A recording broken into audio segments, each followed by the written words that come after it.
Hi guys, welcome back to Berthelots Can Cook. Today we're making moussaka, which is a traditional Greek dish that I've never made before. More importantly, just because you've been to Greece doesn't mean you can cook Greek food, but that's what I'm going to attempt to do today. These are my ingredients.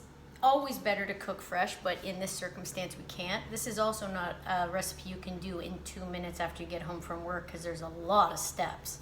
So tomatoes would be better fresh, but we have them canned.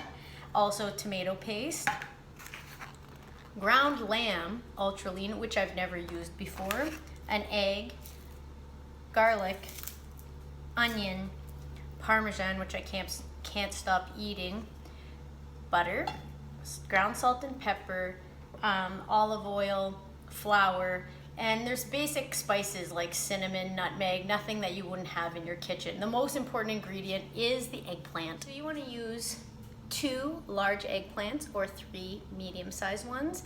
I have never chosen eggplant at the grocery store. I'm assuming I didn't choose ones that were ripe enough because they said you're supposed to cut them into slices about yay thick, and then you're going to let it drain for an hour with a bit of coarse salt on top because the bitterness of the liquid is supposed to drain out. I didn't see a lot of liquid come out of these. And essentially this dish is kind of like a lasagna with this eggplant acting as the pasta. So we've set our oven to 400. We're gonna put a little olive oil on these. Using our little tool, I'm just gonna make sure they're coated. We're gonna then flip them over and roast them in the oven for almost an hour.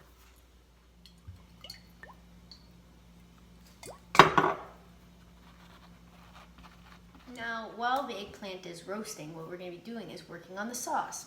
There's actually 2 sauces involved in this, like a cheesy sauce and then also a sauce similar to like a spaghetti sauce. So what we're going to be doing is dicing this onion and sauteing it, as well as 4 cloves of garlic.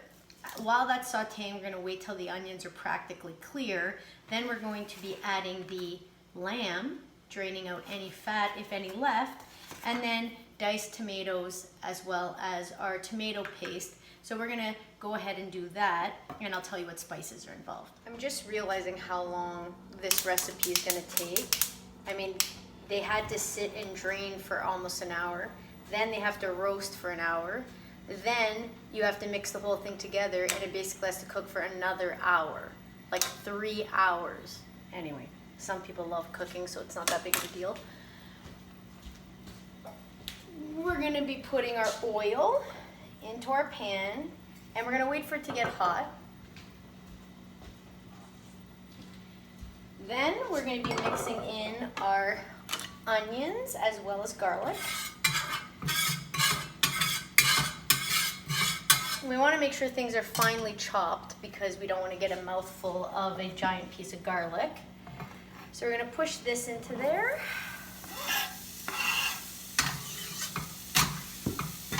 Great sound.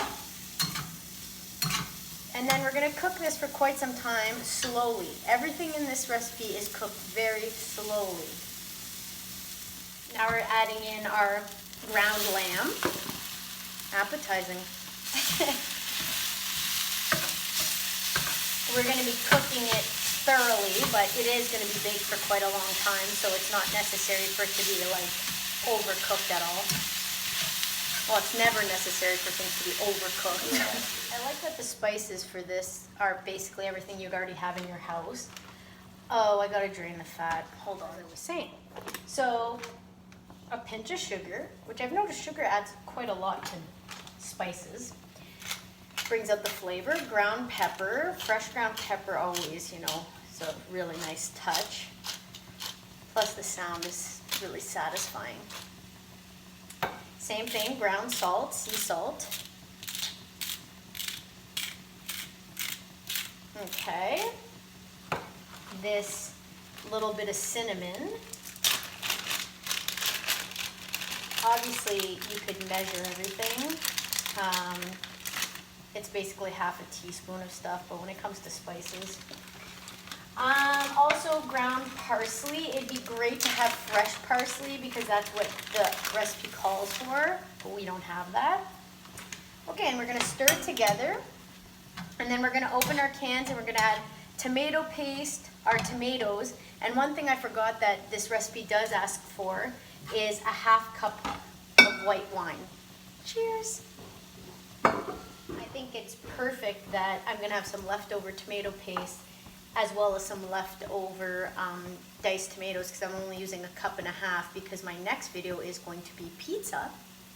And these two ingredients are gonna serve me well. Planning, people. Okay, 1 tablespoon of tomato paste, 2 tablespoons of tomato paste, and then our diced tomatoes. I'm gonna add that to the mix. I'm gonna stir this all up, and this is gonna be the base of our meat sauce. The next sauce we're gonna be making to go with it is a creamy, cheesy sauce, and then there's gonna be Parmesan drizzled on the top. That we are doing fresh. I'm not really a wine drinker myself, but since it's my first time making this recipe, I don't wanna necessarily omit things at this point because I don't know my anus from my elbow when it comes to this one. So it could really change the taste. How do I know? We're gonna pour that in there. It's actually a good wine, so I hope people don't mind that I'm using it for cooking purposes. Half a cup of wine. That seems like a lot. Yeah, it's pretty good. Light. Okay, so I'm gonna let that simmer for quite some time on a medium heat to create this sauce. Yeah, I think it really did need the wine because it was a bit dry prior to adding it. Okay, we'll see you in a few minutes. And we're back. So on the front burner here, I have our, tomato sauce, and it actually has to simmer for quite a long time, 20 minutes. In this pan, I'm going to be doing the creamier sauce while still keeping an eye on my tomato and lamb. Just stirring it occasionally. I think the goal is to reduce the wine so that it's less liquid. It doesn't matter because I can't do anything else because the eggplant is still in the oven. So I'm going to take about 3 cups of butter, approximately. I love butter. Okay, I would also say that I think this recipe would be stronger with heavier milk. I only have 1%. It might even only be skim milk, which isn't great. So what we want to do is we're going to melt that butter down and then we're going to make a roux, which a roux is basically just butter and flour. So it's going to be thickening up the butter. We're going to be adding 1 cup of milk and then another cup of milk to that. Our spices with this are really simple. It's salt, pepper, and a bit of nutmeg. And then we're going to be adding 2 tablespoons of freshly grated Parmesan or any other hard cheese that you would like to add. Ooh, that looks good. Okay, so about 4 tablespoons. It's better to stir it in a little bit at a time. It is gonna clump a bit, so we can use a whisk if need be. And I'll come back when this is closer to done. Whenever we're using milk, a little bit at a time, and as you know, milk can burn very quickly, so you gotta keep an eye on what you're doing. I love the color of it right now. It's a nice consistency. I can see where they're going with it. It's gonna be creamy. And if it does get too liquidy, keep in mind that we are gonna be adding an egg later, a beaten egg, so that will thicken it somewhat. So we're just gonna stick with this. You can use a whisk, I'm just using this and it's working well. So very low heat, very low. And keeping an eye on my tomato and ground lamb. It's looking really good. I think it's interesting, the spices that are in this, and I'm adding a bit of nutmeg in here. And you'll often notice with squash, eggplant, those types of things, they have similar spices, nutmeg, cinnamon, brings out the flavor flav. Ooh, this is looking good. I'm just gonna add in the rest of my milk before putting in the Parmesan. Delicious. I'm really getting hungry now though, so that's partly my enthusiasm at this point. So this is our bechamel sauce, and this is the egg I've beaten that we're gonna be adding to it, obviously to thicken it up. And I just wanted to show you the meat has now reduced and it's a good consistency.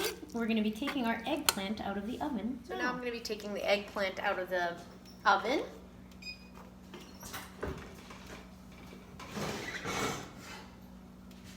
They've been roasting. I don't know if, whoa, Mike. I don't know if this is actually over roasted or whatever because I've never made this before. No, looks pretty good. Okay, so we're gonna be using a baking dish and we're gonna be layering the eggplant, the meat sauce, the bechamel, eggplant, meat sauce, bechamel, and then sprinkling it with Parmesan cheese. And then we're gonna be sticking it back in the oven at 350 for almost another hour. This thing has been like cooked many times over. So I stand corrected. We actually put half of the meat sauce onto this bottom layer. Then we coat with more eggplant. And then we put the other meat sauce over that layer. Then we put another layer of eggplant.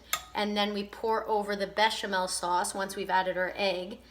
And with the Parmesan, we bake it. Pouring in the bechamel sauce.